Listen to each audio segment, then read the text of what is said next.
Hey guys, welcome back to Phone Tricks. In this video, we'll learn how to screen record in Xiaomi 12 Pro smartphone. Before we start the video, request to subscribe our channel for more interesting phone videos. First of all, we need to swipe down the quick panel and again swipe down. Now you can find the option called screen recorder. You need to click on that. Now the floating windows get opened. If you want to access the settings of the screen recording, you need to click the gear icon. So you can change the resolution of the video and you can change the video quality, or also you can set the orientation.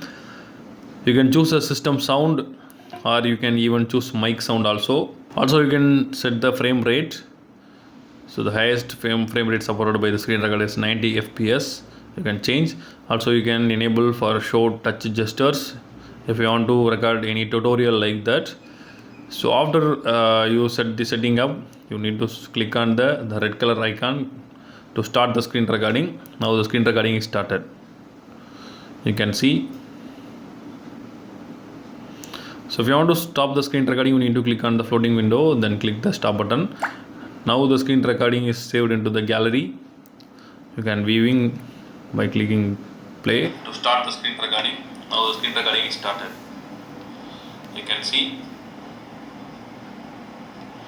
So if you want to stop the screen recording, you need to click on the floating window. So by the way, you can record your screen using this method. So that's all guys. I hope this video is very useful to you. If you like this video, hit thumbs up. See you next video. Bye bye.